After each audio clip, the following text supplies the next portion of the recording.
Bonjour Ludovic Vigogne. Bonjour. Vous êtes journaliste à l'Opinion en charge de la droite et du centre. On va parler politique, on va parler de la formation du gouvernement Borne, du nouveau gouvernement, puisque celle-ci a été confirmée à Matignon. Mais auparavant, on va évoquer cette interdiction fédérale de l'IVG aux États-Unis, puisqu'elle pourrait avoir des répercussions politiques en France. Elle va même probablement en avoir. La République en marche souhaiterait inscrire l'avortement au sein de la Constitution. Tous les groupes politiques ne seront pas nécessairement d'accord. Et au sein de ces groupes, il peut y avoir des désaccords, au sein du Rassemblement national, au sein de la droite républicaine. Qu'est-ce que cela pourrait causer, Ludovic Vigogne ?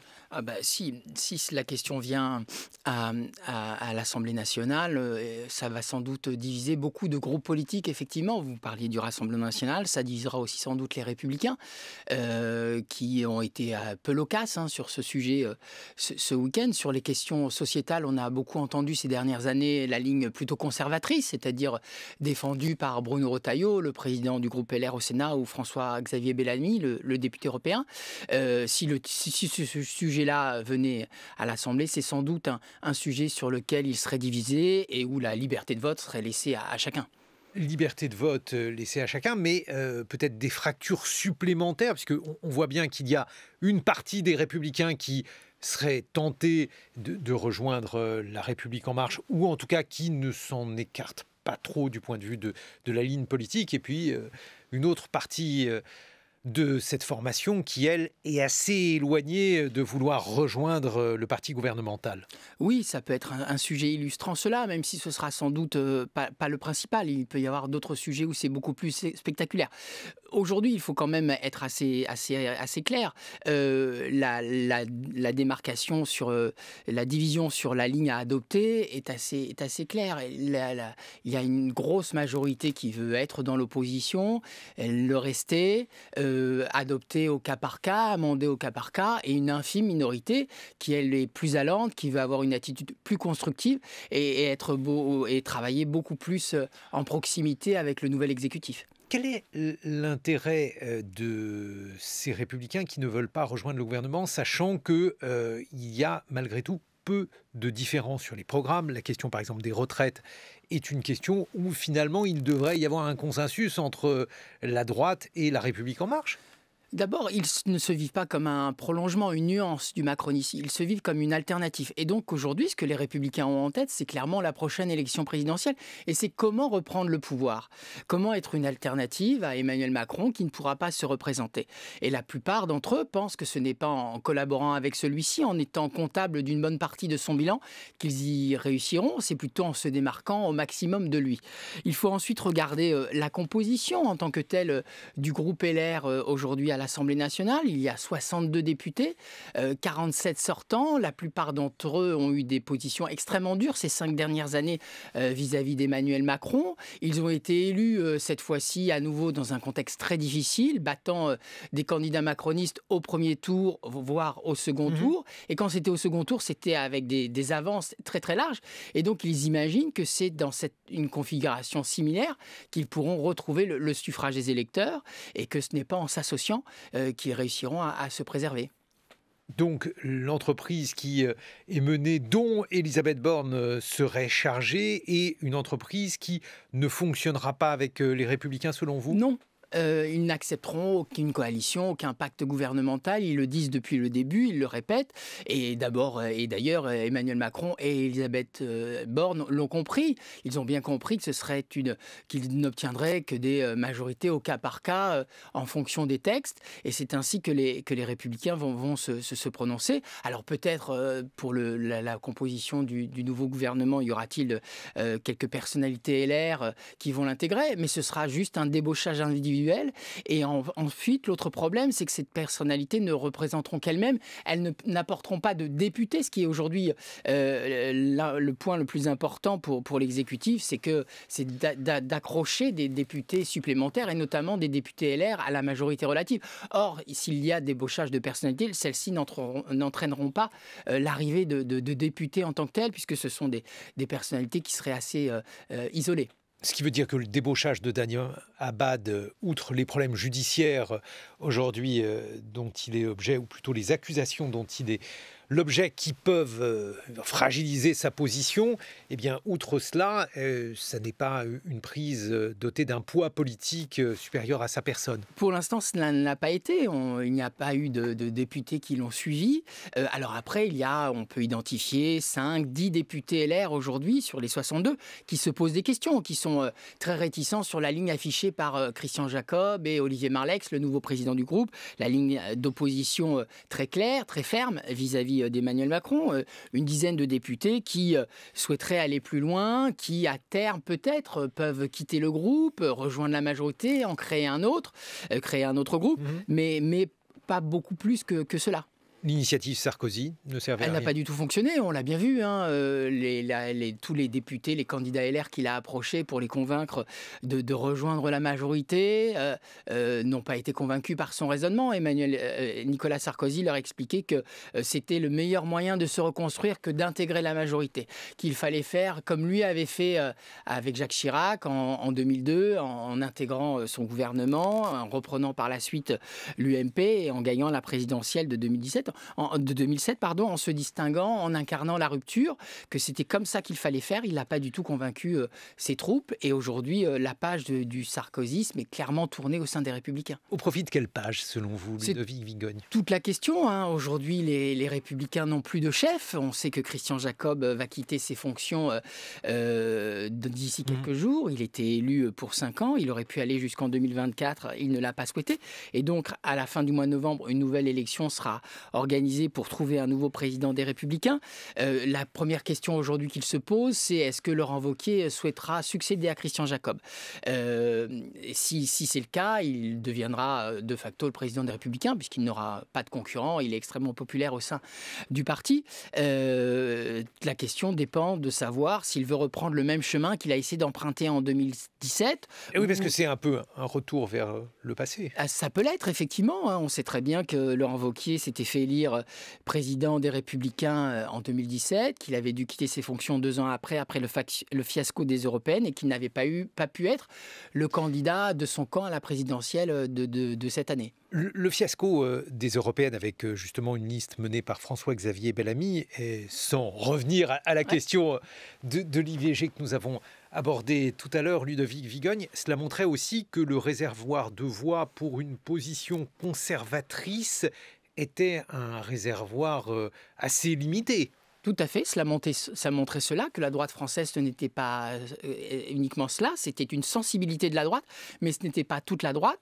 Et ça montrait aussi, c'était le premier vrai indice, que Emmanuel Macron réussissait vraiment à aspirer une partie de l'électorat, notamment les électeurs retraités. Il séduisait une partie de l'électorat de droite urbain, aisé, et ça s'est concrétisé par la suite encore plus à la présidentielle. Bon, alors, puisque ça ne fonctionne pas, est-ce que le fait de recommencer est quelque chose qui paraît opportun ? Alors, c'est toute la question, effectivement. En réemprunter le même chemin peut conduire au même point d'arrivée. On verra quel sera le choix de Laurent Wauquiez. Si ce n'est pas lui, d'autres personnalités peuvent être sur les rangs. On parle de solutions qui peuvent être de compromis, comme Michel Barnier ou Bruno Retailleau. On a fait plusieurs fois allusion lors de cette interview à François-Xavier Bellamy. Il peut être également sur les rangs. On verra bien. Toujours est-il que celui qui reprendra les rênes des Républicains aura une très lourde tâche sur son établi, puisque c'est un parti qui est extrêmement affaibli au terme de cette séquence électorale. Pour la 3e fois consécutive, il sort avec moins de députés. Il y en avait en 2012 196 à l'issue de l'élection de François Hollande. Cette fois-ci, il n'y en a plus que 62. Et puis, de plus en plus, la carte territoriale est un gruyère pour les Républicains. Ils ne sont plus présents dans nombre de territoires. En Île-de-France, il y a 97 circonscriptions. Ils n'ont plus que 4 députés. En Alsace, ils avaient 7 députés sortants. Ils n'en ont plus que 2. En PACA, ils n'ont plus que des députés dans les Alpes-Maritimes, 5. Il n'y en a plus dans le Var, dans les Bouches-du-Rhône, dans le Vaucluse, qui ont pourtant été des terres où il y a eu par le passé nombre de députés de droite. Et alors, là aussi, il y a donc cet accord avec La République En Marche qui, selon vous, ne se fera pas, en tout cas à l'échelle du groupe. Il y a aussi, il y avait l'autre possibilité qui était un accord, alors un accord partiel ou pas avec le Rassemblement national. Non, la frontière reste toujours extrêmement étanche. On l'a vu hein, lors de cette élection, même les offres d'Éric Zemmour n'ont pas été suivies au sein des Républicains. Il a tiré un seul député, Guillaume Pelletier. Il a eu quelques sympathies du côté de quelques sénateurs, mais vraiment, ça s'est compté sur les doigts d'une main. Il y a quand même la sensibilité qui était incarnée par Éric Ciotti lors de la primaire. Cette sensibilité, elle est arrivée au second tour. Et elle est, elle est un peu un décalque, oui, c'est pas faux. Mais malgré tout, ce n'est pas encore la majorité chez les Républicains. Et d'ailleurs, on vous explique que si Éric Ciotti devenait président des Républicains, puisque je n'ai pas cité son nom parmi la liste des candidats possibles cet automne, si Laurent Wauquiez n'est pas candidat, s'il lui devenait président des Républicains, beaucoup de gens partiraient ne se reconnaissant pas du tout dans sa ligne, et ce serait un rétrécissement supplémentaire du parti. Alors, s'il y a donc une impossibilité de ce côté-là, on voit bien finalement que la droite républicaine s'inscrit dans une forme de centrisme, si on nommait donc la frange la plus radicale ou la plus proche du Rassemblement national, je ne sais pas comment on l'a nommé, Ludovic Vigogne. Or, aujourd'hui, il y a une question d'un gouvernement centriste qui est posée par Emmanuel Macron. Comment les choses peuvent-elles s'articuler? Quelle droite centriste pourrait naître de cette situation de crise politique, ou en tout cas de difficulté politique? C'est toute la difficulté, puisque vous le disiez, Emmanuel Macron, son gouvernement occupe plutôt cet espace-là. Même si la Première ministre est issue des rangs de la gauche, les principales figures du gouvernement aujourd'hui sont des anciens LR. C'est Gérald Darmanin à l'intérieur, Bruno Le Maire à l'économie, Sébastien Lecornu à la défense. Et peut-être d'autres, LR ou ex-LR, si le gouvernement s'élargit à ceci dans les prochains jours. Donc c'est toute la difficulté pour les Républicains de trouver un espace. On a bien vu que la principale mesure avancée par Emmanuel Macron durant sa campagne présidentielle, la réforme des retraites à 65 ans, est également défendue par les Républicains. C'était peut-être l'une des raisons pour lesquelles cette mesure qui, pour beaucoup d'autres électeurs, peut faire office de repoussoir, c'est peut-être l'une des raisons pour lesquelles cette mesure a été tant brandie. Oui. Tout à fait, c'était pour séduire l'électorat filloniste de 2017, c'était pour envoyer un signal à l'électorat âgé, retraité, qui vote à droite et qui attend des réformes.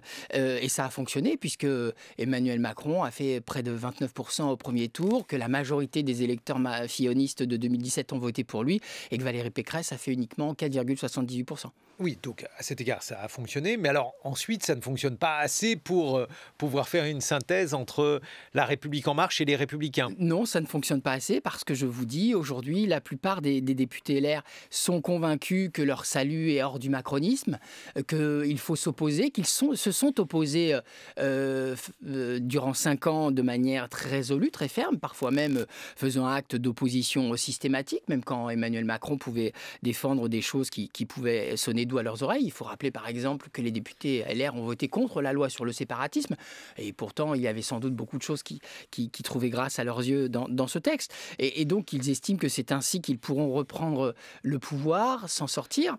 Il va aussi falloir observer quelque chose de physique. Ça va être extrêmement intéressant, le nouvel hémicycle, parce que les députés LR vont vivre quelque chose qu'ils n'ont jamais vécu. Ils vont avoir d'un côté 89 députés RN, et de l'autre côté, un nouveau groupe, celui d'Édouard Philippe, qui est aussi une offre alternative au macronisme.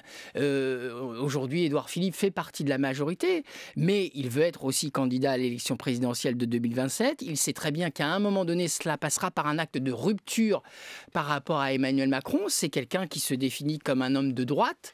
Et là, donc ça peut aussi asphyxier un peu plus les Républicains. Dans l'hémicycle, très physiquement, ils vont être pris en étau entre les RN, ce groupe Horizon. Il faut voir les conséquences politiques que cela va générer. Il y a le risque pour eux d'être un peu plus inaudibles, un peu plus invisibles. On voit bien déjà la manière dont se structure médiatiquement le match politique parlementaire. On voit bien qu'il y aura d'un côté la France insoumise, de l'autre le Rassemblement national, et que entre ces deux oppositions-là, le macronisme peut se faire entendre, mais les Républicains, ça peut être très difficile. Et oui, ce sont les difficultés liées à l'existence d'un centre, je veux dire d'un centre autre que celui du gouvernement, effectivement, Ludovic Vigogne, y compris suite au score assez faible de Valérie Pécresse. Quelle place d'ailleurs pour cette tendance-là? Valérie Pécresse va-t-elle avoir un rôle important dans le parti Les Républicains à l'avenir? Qu'est-ce qui pourrait se passer? Alors, Valérie Pécresse, on ne l'a pas remarqué, mais elle a fait son retour sur la scène politique nationale lundi dernier. Elle a participé au conseil stratégique qui avait été organisé au lendemain du second tour des législatives. Et elle a eu un mot de politique intérieure devant les caméras et les micros. C'était la première fois qu'elle reparlait de sujets politiques hors des sujets franciliens depuis sa défaite. Elle a eu des mots très durs vis-à-vis d'Emmanuel Macron, l'appelant à changer de Premier ministre notamment, et en profitant pour rappeler à quel point c'était une imposture telle qu'elle avait voulu le démontrer durant sa campagne. Quelle peut être sa place? Aujourd'hui, elle va rester assez discrète, assez modeste. Elle a quand même subi une contre-performance assez spectaculaire. Malgré tout, on ne se refait pas quand on a une ambition politique, de l'appétit. Généralement, celle-ci, même après un échec, revient très vite au premier plan. Et donc, on peut imaginer que Valérie Pécresse voudra à un moment donné rejouer un rôle. Cela sera-t-il? Peut-être qu'elle essaiera d'être candidate une seconde fois. Après tout, d'autres ont fait des scores un peu ridicules la première fois qu'ils se sont présentés. On peut penser à François Bayrou, qui la première fois a fait autour de 5% et qui, la fois suivante, a fait un score assez méritoire avec 18%. Les choses auraient-elles été différentes si Emmanuel Macron avait changé de Premier ministre, s'il avait pris un Premier ministre issu des Républicains, Ludovic Vigogne? C'est possible. Il est possible que cela ait fracturé un peu davantage la droite. Là, la nomination d'Elisabeth Borne a entraîné peu de secousses. On a parlé de Damien Abad, mais c'est la seule prise de guerre, entre guillemets, qu'Emmanuel Macron a réussi à faire. Et si peut-être il y avait eu une première ministre issue de la droite, là, les répercussions auraient été un peu plus fortes. On ne refait pas l'histoire, mais c'est une hypothèse qu'on ne peut pas écarter. Ludovic Vigogne, on vous retrouve dans les colonnes de l'opinion. Merci d'avoir été avec nous. Merci. Ce matin. Dans une vingtaine de minutes, on va évoquer l'interdiction fédérale de l'avortement aux États-Unis, un backlash post-MeToo. On en parle avec la philosophe Manon Garcia. Elle a notamment publié La conversation des sexes aux éditions Flammarion. Il est 8h sur France Culture.